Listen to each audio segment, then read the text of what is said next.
Ojla, en lep pozdrav vsem, ki ste se danes odločili, da se nam ponovno pridružite. Zopet se vam javljam iz domače pisarne.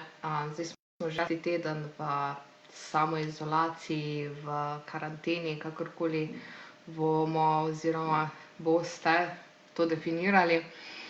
Tako da dobrodošli na že peti spletni kavi Celjskega mladinskega centra in celo moji drugi spletni kavi.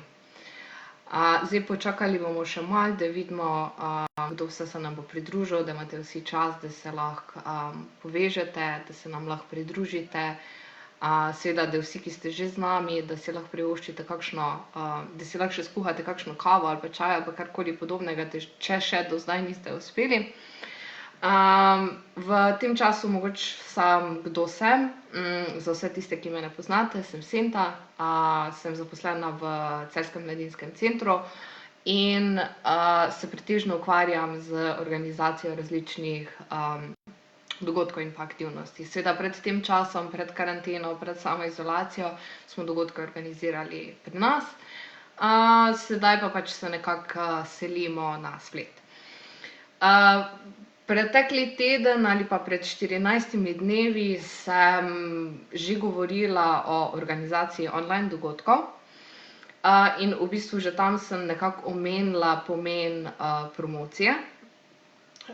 In pa v bistvu pri pretekli spletni kavi, pri moji spletni kavi in pa tudi pri naši prvi spletni kavi, ki jo je vodila Katja, in pa tudi večkrat še pred tem, ko smo izvajali dogodke v živo, so mi ljudje oziroma posamezniki zastavljali vprašanja, če imam kakšne nasvete v zvezi s promocijo, kako se naj lotijo promocije, katere vire naj uporabljajo in podobno. In zato smo se v bistvu tudi zdaj odločili, da v času te karantene, samoizolacije pa mogoče naslovimo tudi to, ker je v bistvu veliko mladih oseb, ki so se začele ukvarjati z organizacijo različnih dogodkov, aktivnosti, pa bi jih ta tematika mogoče zanimala. Torej, iz tega pač izhaja tudi današnja tema te spletne kave, torej osnova promocije dogodkov in pa aktivnosti. To je naša današnja tema, o tem bomo govorili. Osredotočila se bom res na neke čiste osnove, torej za osebe, ki se šele srečujejo z organizacijo dogodkov in posledično se šele srečujejo tudi z promocijo, torej tisti neki začetniški set, kako vzpostaviti neke osnovne ideje okoli promocije, kako se tega lotiti. Zdaj vse v bistvu nekako izhaja iz mojih lastnih izkušenj, iz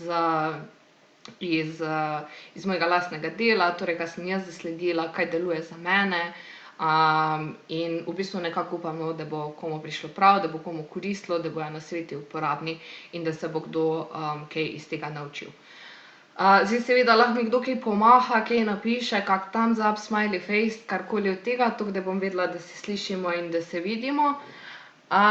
Drugače pa bi kar začela z našo današnjo tematiko, torej z nekimi osnovami promocije. To spletno kavo sem zastavila nekako v 3 delih. V prvem delu vam bom predstavila vire oglaševanja, ko jih poznamo. V nadaljevanju se bomo pogovorili torej o ciljni skupini oziroma o pomenu tega, da dobro definiramo ciljno skupino in tako tudi primerno uporabimo določene vire oziroma se osredotočimo na izbor tistih pravih virov, ki jih bomo v nadaljevanju uporabljali. Na koncu bomo se še pa v bistvu pogovorili nekako tudi o tem vsebinskem delu promocije, o tem, da si je potrebno naše promocijske aktivnosti tako kot dogodek tudi zorganizirati, da je potrebno narediti nek promocijski plan, PR plan, komunikacijski plan, kakorkoli bi ga želeli poimenovati.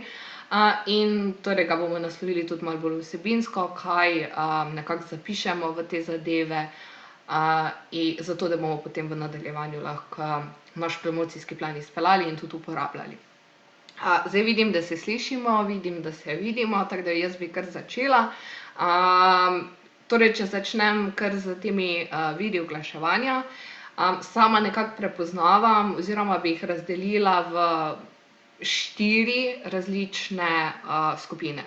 In prva skupina so torej splet oziroma Vsi različni mehanizmi, vse aplikacije, vse aktivnosti, ki se dogajajo v zvezi z promoviranjem na spletu. V nadaljevanju bi potem imela drugo skupino, kar je radio TV, ker pač seveda tudi na radiju in na televiziji lahko oglašujemo. Potem so tiskani mediji in kot zadnjega bi mogoče še dodala ta nek osebni stik, oziroma neko ustno izročilo, torej da se tudi preko ustnega izročila oziroma nekega osebnega stika da promovirati oziroma je kar dober vir promocije. Pač seveda, če se najprej ustavim na spletu kot na orodju za promocijo, seveda najbolj popularna so trenutno spletna socialna omrežja. Poznamo jih zelo veliko. Trenutno so nekako najbolj popularna, torej Facebook, Instagram, LinkedIn, YouTube in podobno. Seveda pa pri spletnih socialnih omrežjih je tako, da se vedno več jih pojavlja, da jih je vedno več novih in da nekako moramo tudi slediti, katera so tista spletna socialna omrežja, ki so trenutno prisotna, in jih naše določene specifične ciljne skupine spremljajo in uporabljajo in kateri so pač tisti, ki niso. Torej nekako moramo nenehno spremljati spletna socialna omrežja, da vidimo, katera se ponovno pojavljajo, katera so se ponovno razvila in bojo pač v bodoče boom pri neki določeni ciljni skupini in bojo uporabna za te posameznike. Seveda pa zelo velikokrat, ko kdo pristopi do mene ravno z tem vprašanjem, kako promovirati, česa se posluževati, in glede na to, da je splet danes nekako največji vir promoviranja, najbolj uporabljen vir za promocijo in pa oglaševanje, pridejo na koncu tudi do Facebook oglaševanja. In pogosto mi kdo zastavi vprašanje, vložil sem zelo veliko denarja v to, da sem dogodek promoviral, da sem objavo promoviral, da sem aktivnost promoviral, pa v bistvu iz tega mogoče ni bilo nobenega učinka, ni bilo ničesar. Seveda pomembno je v osnovi,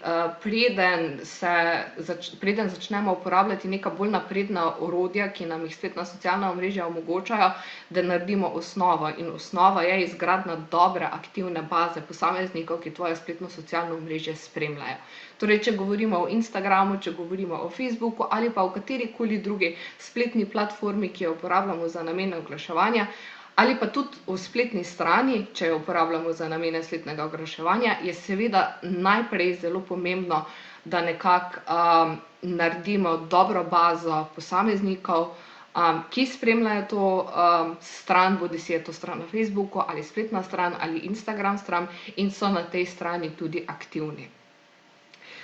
Potem v nadaljevanju, seveda, dotaknila sem se že spletnih strani, bodisi so to spletne strani, ki jih ima organizacija sama, ki se ukvarja z promocijo nekega dogodka ali pa aktivnosti oziroma izvaja ta dogodek, ali pa gre za neke druge zunanje spletne strani, ki so namenjene specifično za oglaševanje specifičnih dogodkov. Recimo zelo pogoste so za koncerte, pa obstajajo tudi spletne strani za druge aktivnosti.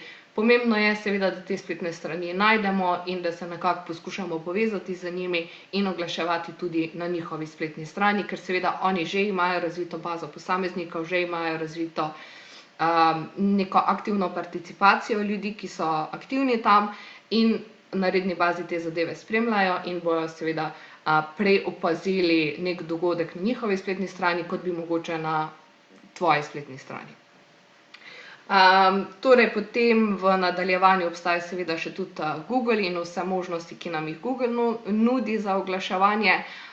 Uporaba Google Analitike je lahko seveda zelo koristna za oglaševanje, ampak se ne bom toliko spuščala v podrobnosti tega, ker v bistvu bi lahko bila cela spletna kava naslovljena na to, ali pa mogoče bi lahko celo seminarij izvedla samo na temo Google Analitike.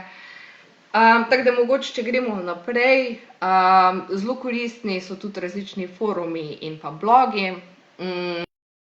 Sploh blogi so zanimivi za turistične delavce in pa za aktivnosti vezane na potopisna predavanja ali pa karkoli podobnega. Recimo, če dam za primer, Organizacija, ki organizira različne izlete in pa podobno, ali je to turistična agencija ali pa posameznik ali pa karkoli, začne pisati blog o nekem svojem izletu, potovanju in podobno.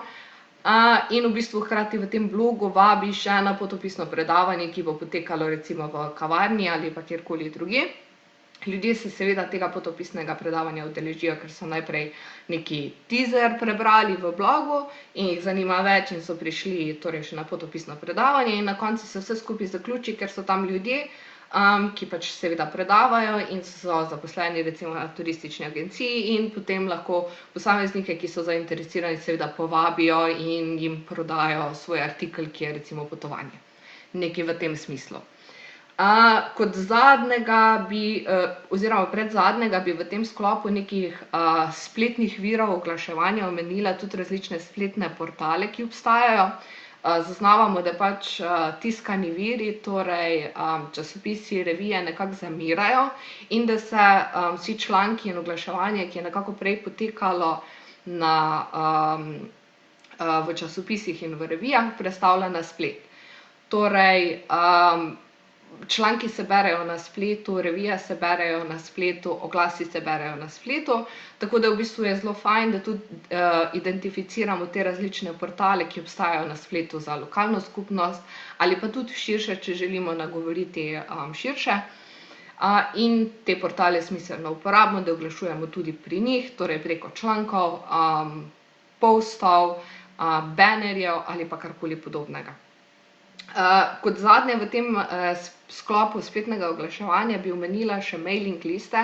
Sicer nekako mailing liste v zadnjem času zelo izumirajo, niso več tako pogosto uporabljene oziroma opažamo, da ni večjega angažmaja z uporabo teh mailing list. Torej, da se posamezniki, da teh mailov, ki v bistvu prihajajo, ne odpirajo in jih niti ne pogledajo. Seveda pomembno je opozoriti pri uporabi mailing liste tudi na GDPR, torej na to, da vsakega maila ne moremo uporabiti, ker gre za kršitev varstva osebnih podatkov, in da v bistvu, če se odločimo za uporabo mailing list, da jih uporabljamo v skladu z GDPR-jem, torej da dobimo neko dovoljenje za uporabo maila nekega posameznika. Mailing liste so seveda še vedno smiselne, dokler se ne pojavljajo pogosto in dokler seveda je neki angažma, torej da lahko recimo preko spletne strani ali pa česarkoli drugega še vedno spremljamo, da ljudje te zadeve odpirajo in da so jim aktualne. Nekako še malo manj aktualna zadeva od mailing list, ampak se še tudi vedno uporablja, tako da vam jo bom vseeno povedala, je uporaba telekomunikacijskih sredstev za namene oglaševanja. Vsi, ki smo lastniki kakršnekoli kartice za katerokoli trgovino in smo dali soglasje za uporabo naše telefonske številke, smo zagotovo že kdaj prejeli SMS o popustu. No, v bistvu o tem govorim in ta zadeva se lahko uporablja tudi za dogodke, seveda z soglasjem, torej z GDPR-jem, ampak seveda ta zadeva še bolj izumira, kot izumirajo mailing liste. Zdaj, če preidem na radio in TV oglaševanje, tudi preko radia in televizije še vedno oglašujemo, ker ljudje še vedno uporabljajo radio, še vedno se ljudje vozijo v službo in se vozijo na fakultete ali pa kamorkoli drugam in poslušajo radio, še vedno spremljamo novice na 24 ur, na 24 ur spremljamo na Pop TV-ju, torej na televiziji, in še vedno počakamo in pogledamo oglase vmes, medtem ko smo Črno kroniko pogledali in čakamo na vreme. Tako da še vedno je smiselno oglaševati tudi na televiziji in radiu, torej kako lahko uporabimo televizijo in radio, zopet z oglasi, torej z nekimi grafičnimi, vizualnimi oglasi ali pa tudi z morebitnimi javljanji. Lahko nas pokličejo na radio, lahko smo del kakršnekoli oddaje, na televiziji smo lahko tudi del kakršnegakoli studijskega javljanja, lahko smo del oddaje in podobno. Zdaj grem pa še na tiskane medije. Rekla sem že, da v bistvu časopisi in revije nekako upadajo, ljudje več ne berejo pogosto časopisov in revij, zato se je tudi oglaševanje znotraj tega mogoče malo zmanjšalo, kot je bilo v preteklosti, ampak še vedno se to da. Lahko imamo klasične oglase, torej neke grafične oglase, lahko so to napovedniki, lahko so to novice, lahko so PR članki ali pa karkoli podobnega. Pri tiskanih medijih seveda ne moremo mimo plakatov in letakov, ki se še vedno pogosto uporabljajo. In pa na koncu še ta nek osebni stik, torej prenos informacij iz ene osebe na drugo, ki večkrat v bistvu opažamo, da zelo pogosto tudi zaleže za namene oglaševanja. In tukaj mislim v bistvu na dvoje in v prvem smislu mislim na to, da je ena oseba povedala drugi osebi, da se neka aktivnost dogaja. V drugem smislu pa govorim tudi udeležbo neke organizacije, ki organizira dogodke ali pa aktivnosti na drugih zelo podobnih večjih zadevah. Torej, mi kot Celjski mladinski center se lahko udeležimo recimo mestnih zadev, ki jih Mestna občina Celje recimo organizira in se tam predstavimo kot organizacija, predstavimo svoje aktivnosti, predstavimo to, s čimer se ukvarjamo za namene promocije, torej zato, da bodo v bodoče mladi, ki so nas videli recimo na stojnici ali pa karkoli podobnega, se želeli udeležiti aktivnosti, ki jih imamo, pa tudi, da bojo samo organizacijo spoznali bolje in jo tudi prepoznali kot neko dobro organizacijo za njih, recimo. Seveda pač zelo pomemben je še vedno ta osebni stik, to, da v bistvu namenimo nekaj časa tudi tistim osebam, ki se udeležujejo aktivnosti, da smo z njimi prijazni, da se z njimi pogovorimo, da jim svetujemo ali pa karkoli v tem smislu, ker nikoli ne vemo, če bo kakšna oseba lahko nas ali dogodek ali aktivnost ali karkoli nekomu priporočila kot dobro. In zato je tudi to pomembno in ga prepoznavam kot zelo važen vir promocije. Zdaj pa, na začetku sem že rekla, da sem razdelila to predavanje Spletno kavo nekako v 3 dele, torej na začetku sem predstavila vse vire, ki jih prepoznavam kot tiste, ki obstajajo za namene promoviranja. Zdaj sem pa rekla, da je zelo pomembno tudi to, da definiramo ciljno skupino, da vemo, za koga oglašujemo, da vemo, za koga je dogodek najprej in da tudi vemo, za koga oglašujemo, zato da si lahko izmed vsega tega nabora zberemo tiste vire, s pomočjo katerih bomo promovirali zadevo ali jo pa oglaševali. Zdaj, ko definiramo našo ciljno skupino, mora biti ta zelo natančno definirana. Recimo, če dam za primer Celjski mladinski center, mi že po defaultu pač nagovarjamo mladino, torej nagovarjamo osebe starejše od 15 let, pa tja nekje do 30, 35 let. Rečemo, da so še to vse osebe, ki spadajo v populacijo mladih. Lahko gremo tudi včasih še na starejše, če nagovarjamo katero drugo skupino, ali pa seveda tudi na mlajše, če nagovarjamo zopet mlajše osebe kot našo ciljno skupino. Ampak, če rečemo, da izvajamo aktivnost, recimo delavnice za pridobivanje kompetenc mladih brezposelnih, ne nagovarjamo samo izključno mladih, ampak nagovarjamo specifične mlade. Torej nagovarjamo recimo študente zaključnih letnikov, nagovarjamo dijake zaključnih letnikov in pa recimo nagovarjamo tiste mlade brezposelne osebe, ki so na zavodu in pa hkrati mogoče nagovarjamo tudi tiste mlade, ki so zaposleni, ampak so hkrati še tudi vedno aktivni iskalci zaposlitve. Torej imamo nekako še 4 bolj specifične ciljne skupine znotraj skupine mladih, ki jih mi želimo nagovarjati. In na osnovi tega si v bistvu lahko tudi izberemo naše vire oglaševanja. Izbor naših virov oglaševanja pa seveda ni povezan samo in izključno z ciljno skupino, je definitivno to osnova, ampak je povezan tudi z tem, koliko denarja mi imamo na voljo.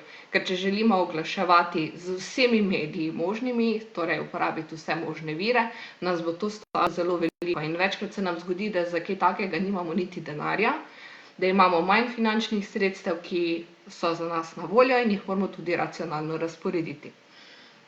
In če damo recimo primer torej mladih za delavnico, za krepitev nekih kompetenc, za izboljšanje zaposlitvenih možnosti, rečemo, ok, splet je neko nek naš osnovna gonilna sila, ki jo bomo uporabili za promocijo, uporabili bomo te in te spletne socialne medije, fokusirali se bomo na tega ali pa na tega.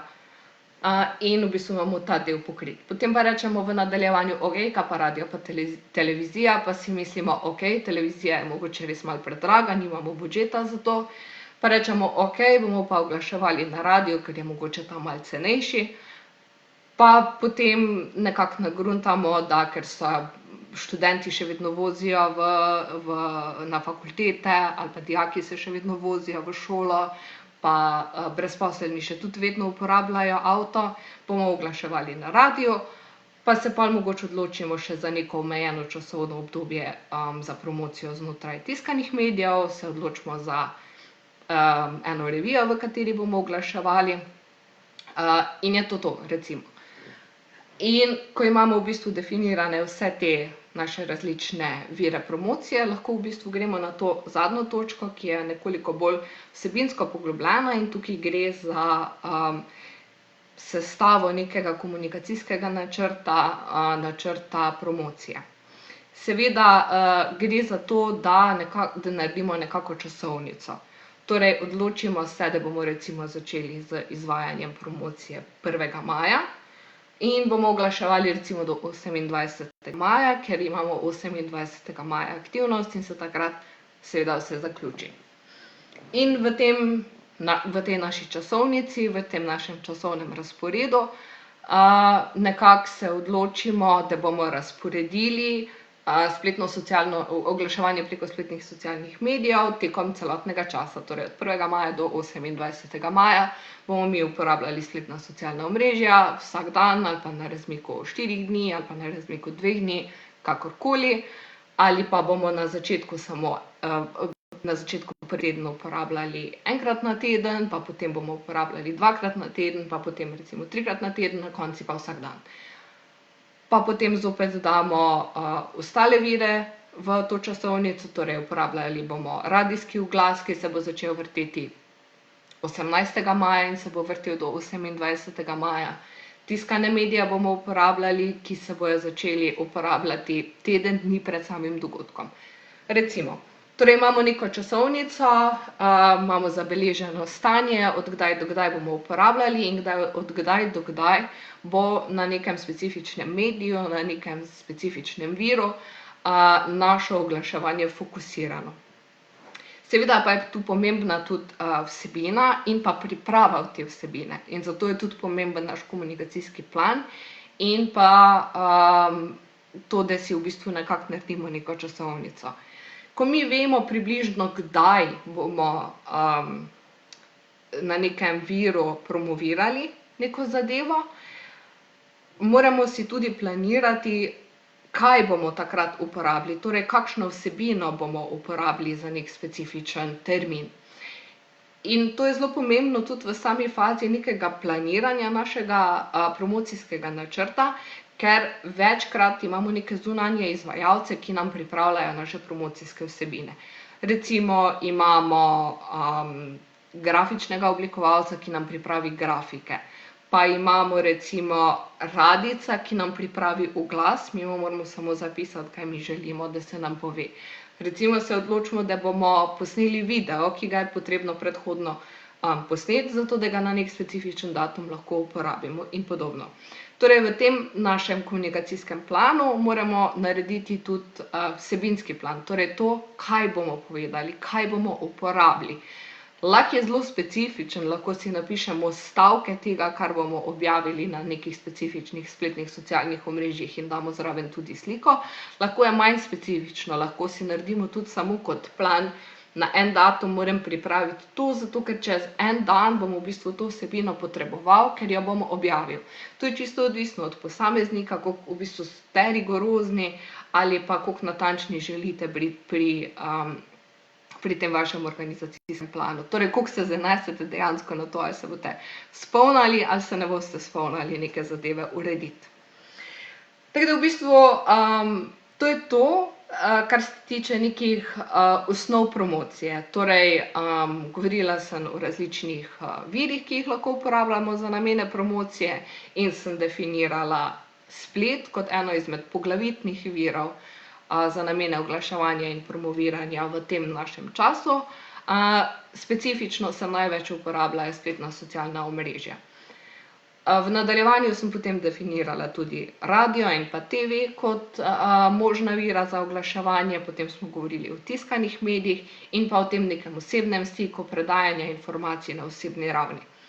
No, v nadaljevanju smo rekli, da moramo specifično definirati našo ciljno skupino in vedeti, koliko imamo nekih finančnih sredstev na voljo za promocijo, zato da lahko izberemo te različne vire oglaševanja in se odločimo, katere bomo mi izbrali, zato da bomo izvedli promocijo določene dejavnosti, določene aktivnosti. In ko v bistvu vse to imamo, ko vemo, katere vire imamo izbrane, ko vemo sploh, katere vire imamo na voljo in ko vemo, katero skupino nagovarjamo, si lahko naredimo neko časovnico, v katero si specifično zabeležimo, od kdaj do kdaj bomo oglaševali, od kdaj do kdaj bomo uporabili kakšen vir in pa specifične vsebinske vidike, torej vsebinsko, kaj želimo povedati, kdaj potrebujemo grafiko, kdaj potrebujemo video, kdaj potrebujemo glasbo ali pa karkoli podobnega. Tako da to bi bilo to, kot neke osnove, kot nek osnovni pregled oglaševanja, kot nek kickstart za vse, ki se prvič srečujete z organizacijo in promocijo, ker to pač gre z roko v roki. Zdaj, če ima kdo še kakšno vprašanje, mi ga lahko zastavi, bom z veseljem odgovorila. Drugače pa se jaz od vas poslavljam. Ne, mislim, da ni nobenih vprašanj. Upam, da ste uživali, upam, da ste pridobili čim več koristnih informacij in se vidimo, upam, da prej kot slej v živo. Čau!